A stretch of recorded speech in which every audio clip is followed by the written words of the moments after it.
Bonjour tout le monde, c'est Maud, on se retrouve pour une nouvelle vidéo et aujourd'hui on va faire le bilan de cette année 2023. Avant toute chose, je vous souhaite de bonnes fêtes de fin d'année.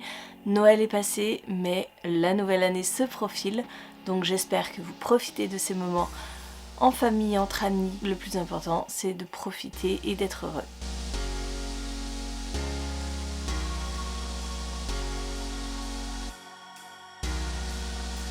Alors, pour faire ce bilan, comme d'habitude, je me suis munie de mon petit carnet où j'ai noté toutes les infos essentielles dont je vais vous parler. Si vous aimez les chiffres, restez ici parce qu'il va y en avoir plein. J'adore faire une rétrospective en chiffres. Je reprends les chiffres de l'année dernière, les chiffres de l'année d'avant, etc. Et je compare. Donc on commence tout de suite par le chiffre le plus important. Combien de livres j'ai lus cette année? Combien de pages j'ai lues? Tout ça. Et je dois bien avouer que c'est un petit peu en chute libre depuis plusieurs années. Et là, cette année particulièrement, je n'ai même pas atteint les 100 livres cette année de lus. Je suis à 96 livres lus. Il m'en manquait 4 petits, mais je ne les ai pas atteints. 96 livres lus, 74 graphiques. Et en termes de pages, je suis à 47 006 pages. Pour vous comparer un petit peu par rapport à l'année dernière en tout, j'avais lu 132 livres et 85 BD. Enfin graphiques. Ce qui portait à 214 le nombre d'ouvrages et 56 487 pages. Donc on est un petit peu en dessous quand même, hein. Ici, je vous mets, là, partout, en même temps sur tout l'écran, je vous mets le récap de l'année. Donc, vous voyez que, en termes de livres lus, les mois où j'ai le moins lu, surtout le mois de juin, où je n'ai lu que 6 livres et 2 graphiques. Mais ce mois de juin, j'ai lu plus de pages, donc j'ai dû lire des plus gros ouvrages que par exemple en février, où j'ai lu aussi 6 livres, mais 9 graphique et 3491 pages. En règle générale, je dépasse rarement les 4000 pages maintenant. Là où j'ai le plus lu, c'était en mars avec 10 livres et 9 graphiques pour 4982 pages, j'ai presque atteint les 5000. En termes de livres atterris dans ma palle, là aussi, c'est en chute libre, mais c'est pas plus mal. En même temps, c'est logique, je lis moins, donc j'achète moins, et j'ai moins de livres dans ma palle. Donc, j'ai rajouté 88 livres dans ma palle, sachant que l'année dernière, j'en avais rajouté 105. L'année d'avant, 151. L'année d'avant, 158. L'année d'avant, 208. L'année encore d'avant, 275. Donc vraiment, je deviens hyper raisonnable. Sur ces 88 livres, j'en ai reçu 17 en cadeau. J'ai reçu 28 SP. J'ai acheté 4 livres d'occasion. Juste 4, hein, sur 34 livres neufs, hein, et j'ai eu 5 e-books du Plib. Sur l'année entière, j'ai lu 30 services de presse. Vous allez voir, je pense que c'est un chiffre qui va aussi décroître vraiment, puisque cette année, j'ai très peu de partenariats. Donc, si j'en lis une dizaine, je pense que ce sera le grand max. J'avais commencé l'année avec 244 livres dans ma palle. Je la termine avec 233. Donc j'ai enlevé 11 livres de ma palle. Il y a encore du progrès à faire de ce côté-là, hein. Comme d'habitude, je lis essentiellement de l'imaginaire. J'ai lu quelques thrillers, quelques contemporains. Mais vraiment, mon truc, c'est la SFFF. Je reviens un petit peu sur mes lectures de cette année. Je suis de plus en plus difficile. Je m'en rends vraiment compte dans mes coups de cœur. Avant, j'avais au moins une dizaine de coups de cœur par an, etc. Et déjà 10, c'est pas beaucoup quand je lisais plus de 200 livres. Là, je lis moins de livres, mais j'ai aussi beaucoup moins de coups de cœur. Alors je pense que je deviens très sélective et je n'attribue plus le coup de cœur comme avant. Je réfléchis, peut-être trop. Et cette année, j'ai eu 3 coups de cœur que j'attribue en coup de cœur. Le dernier en date, c'était L'Engrange-Temps de Neil Pfeiffer. L'avant-dernier, on était sur Le Pont des Tempêtes. dont j'ai le second tome ici. J'ai enlevé la jaquette parce que je compte le lire mais je ne l'ai même pas encore attaqué. Donc de Daniel L. Jensen. Et le coup de cœur d'avant, c'était Skandar. C'est une saga jeunesse que j'aime beaucoup. Vraiment, j'ai lu 2 tomes et j'aime toujours autant. Je découvre à chaque fois ces tomes avec plaisir. Donc Skandar reste aussi dans mes sagas coup de cœur. Il y a d'autres sagas coup de cœur que j'ai terminées cette année avec Capitale du Nord, Capitale du Sud. Voilà, c'est pas des coups de cœur à chaque tome, mais c'est un ensemble pour cette saga parce que c'est vraiment original. J'ai jamais lu ça auparavant, c'est complètement différent de tout ce que j'ai lu jusqu'à présent. Donc voilà, ces 2 sagas, qui n'en forment qu'une finalement, La Tour de Garde, sont des coups de cœur. J'ai aussi terminé la trilogie de Davabad avec Le Fleuve d'Argent que j'ai lu aussi là ce mois-ci, le tome 3.5, et je dois bien avouer que cette saga me restera longtemps en tête parce que j'avais lu le premier tome sans trop savoir dans quoi je me plongeais et avoir découvert un univers tellement complexe, tellement riche que j'avais adoré, et ça s'est prolongé par la suite parce que j'ai adoré me rentrer dans cet univers et pouvoir voir cette évolution. Donc voilà, la trilogie de Davabad restera aussi un très très bon souvenir de lecture pour 2023. Au niveau des sagas, j'ai toujours beaucoup de sagas en cours. Énormément. Je crois que sur Livre Addict, on est à plus d'une centaine de sagas commencées. Je m'étais donné comme objectif en été de finir le plus de sagas possible. C'est un petit peu toujours le même objectif que je me donne chaque année. J'ai commencé 25 sagas cette année, donc ça fait déjà beaucoup. Donc j'ai lu des premiers tomes, peut-être que j'ai continué. J'en ai terminé en tout 16. Le ratio n'est pas encore bon, on est d'accord.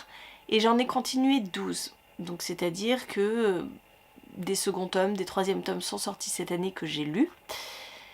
Sur toutes ces sagas commencées, il y en a que je ne continuerai pas, c'est certain, puisque je n'ai pas été convaincue, ça ne m'a pas plus plu que ça. C'est le cas pour une petite saga jeunesse, Mila et Bulle, dont j'avais lu le tome 1, mais finalement qui ne m'a pas plus emballé que ça.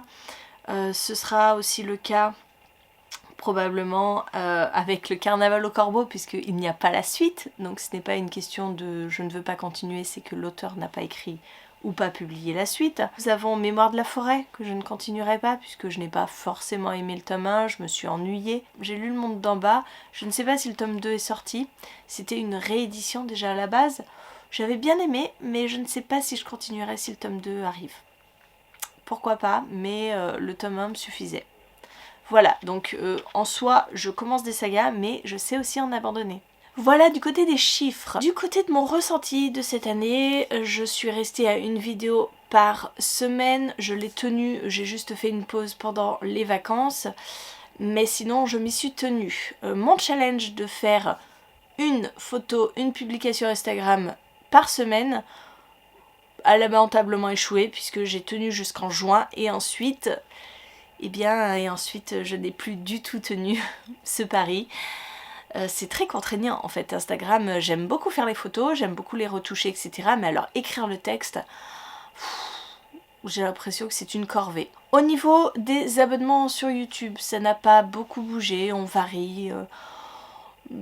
Plus 10, moins 6, bref, on est toujours le même nombre que l'année dernière, ça n'évolue absolument plus.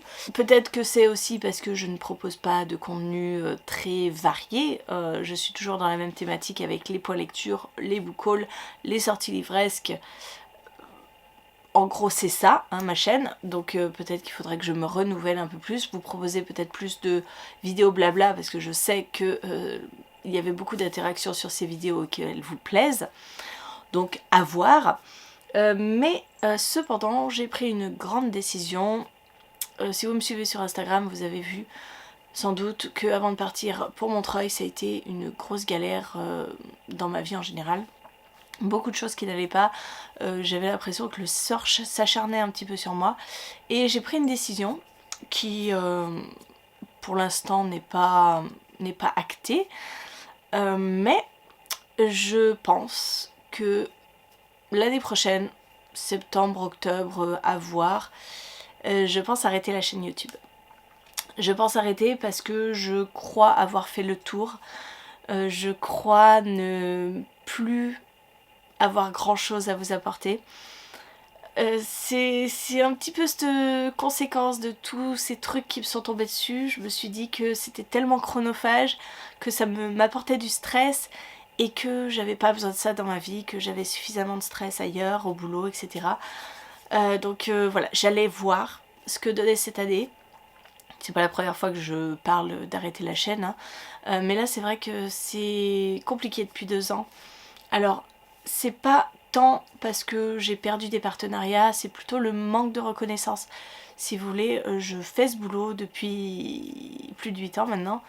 J'appelle ça un boulot, mais pour moi c'est une passion, c'est quelque chose qui m'apporte beaucoup.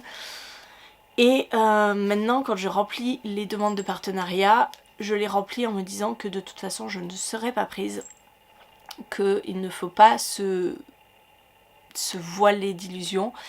Les chaînes YouTube, à part les gros comptes, maintenant n'attirent plus. On est plus sur TikTok, Insta même un peu moins, mais on est plus sur TikTok et c'est vrai que j'ai l'impression d'être has-been et que même quand je commence à remplir un questionnaire de partenariat, il n'y a plus de vidéos YouTube, même on ne peut même plus mettre le lien des vidéos YouTube, donc ça me fait prendre conscience que YouTube maintenant c'est has-been, totalement. C'est pas pour ça que je vais arrêter, hein. Soyons clairs, mais c'est vrai que ça démoralise au bout d'un moment de se dire que de toute façon on va être forcément refusé parce que le contenu n'est plus d'actualité. C'est une remise en question du travail que je fais et si vous voulez, je pense avoir fait le tour, comme je vous disais. Je pense que ça fait suffisamment de temps que je suis sur YouTube maintenant pour savoir tirer ma révérence. À un moment, il faut que je m'arrête. Alors, pourquoi me donner cette date butoir de septembre-octobre de l'année prochaine? C'est en fait à ce moment-là que se renouvellent tous les partenariats. En général, il y en a qui le font plutôt dans l'année. Mais bon, en général, on est sur la fin d'année. Et j'ai encore un partenariat qui me tient à cœur, c'est la maison d'édition Ozu, qui continue à me faire confiance cette année encore, donc je ne vais pas arrêter ma chaîne alors que j'ai encore un partenariat qui court. Je vous dis un, mais j'en ai un second avec Pulp Fiction, etc. Mais bon, c'est pas vraiment un partenariat où on fait les recrutements comme pour les autres. Mais je vous dis, j'ai encore ce partenariat aussi, mais l'année dernière j'ai demandé plusieurs livres que je n'ai jamais reçus, donc je le considère plus vraiment comme un vrai partenariat. Là j'ai encore fait des demandes, on verra si les livres m'arrivent, mais je ne me fais pas trop d'illusions. Donc voilà, je me concentre sur septembre-octobre en me disant que je renouvellerai pas le partenariat Ozu et je serai libre du coup d'arrêter la chaîne comme je le veux. Je voulais remercier toutes les personnes qui me suivent et qui me laissent très souvent les commentaires à chaque vidéo, qui me laissent des commentaires adorables, même juste un petit cœur ou merci pour cette vidéo. Vraiment, je vous lis à chaque fois avec plaisir et c'est pas grand chose, mais ça me fait toujours chaud au cœur de voir toujours les mêmes qui prennent le temps de mettre des petits commentaires. Donc merci, un grand merci à vous. C'est pourquoi je suis toujours là après 8 ans, c'est pour ça. Donc merci, je ne vous abandonne pas. Fermer la chaîne, c'est pas une décision pour vous abandonner. Je sais que ça va me faire très bizarre hein, quand j'arrêterai. Mais voilà, je pense avoir fait le tour. Et de toute façon la chaîne est encore là, hein, pour encore plusieurs mois. Donc ne vous inquiétez pas, je vous laisserai en douceur. Non mais quand je vous dis que le sort s'acharne, en début de la vidéo j'ai mon voyant de batterie qui clignote, la batterie coupe, et là j'ai ma carte mémoire qui est pleine. Ça fait déjà 2 interruptions pour cette vidéo. Tout va bien. Je disais que c'était compliqué de faire du contenu original, de vous proposer quelque chose de différent avec une seule vidéo par semaine. Quand j'avais 2 vidéos par semaine, c'était simple, puisque j'avais un point lecture tous les dimanches, c'était sûr. Et après, il fallait que je me creuse la tête pour vous offrir d'autres vidéos. Là, une seule vidéo, les points lecture, déjà là j'ai 2, 4, 6, 8, j'ai 9 livres dont il faut que je vous parle et que je ne vous ai pas encore parlé. Donc vous aurez bientôt un point lecture. J'ai les vidéos. Les sorties livresses de janvier, on est à la fin de l'année et je ne voulais même pas encore tourner, et donc ça devrait être la prochaine vidéo, mais ça veut dire reporter le point lecture. Bref, c'est une organisation assez particulière et j'ai pas forcément toujours le choix. Donc voilà, je ressens un petit peu ce poids aussi de ne pas pouvoir faire comme je veux. Bref, pour toutes ces raisons, j'espère que vous allez passer de bonnes fêtes. Le soleil sort et commence à m'éblouir. Quand je vous dis que là, plus rien ne va. Bref, voilà, c'est un ensemble de choses qui fait que l'aventure YouTube s'arrêtera bientôt. Mais j'espère que vous serez quand même là pour me suivre sur ces fins d'aventure. Je vais peut-être essayer de développer l'Instagram. Peut-être, même si Instagram va devenir aussi has-been que YouTube.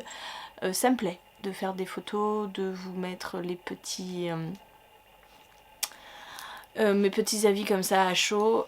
J'avais essayé sur TikTok de faire des vidéos directes, lecture, avis express de mes lectures tout de suite après mes lectures.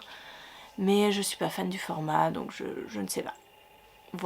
À voir pour me développer autrement et laisser cette partie de ma vie de YouTube qui aura duré plus de 9 ans derrière moi. Bon, j'en ai assez dit, j'arrête. Et puis je vais enlever ce truc là qui commence à me taper sur le système. Je vais vous laisser, j'espère que vous avez aimé la vidéo, j'espère que vous avez aimé faire ce point, ce bilan avec moi. N'hésitez pas à me dire vos statistiques, vous aussi, si vous les faites. Moi j'adore les faire, ça me fait vraiment du boulot, c'est clair, mais j'adore pouvoir comparer avec les années précédentes. Bref, dites-moi tout en commentaire, et moi en attendant je vous fais de gros bisous, je vous souhaite d'une très bonne journée, de très bonnes fêtes de fin d'année, et on se dit à l'année prochaine, et réveillonnez bien.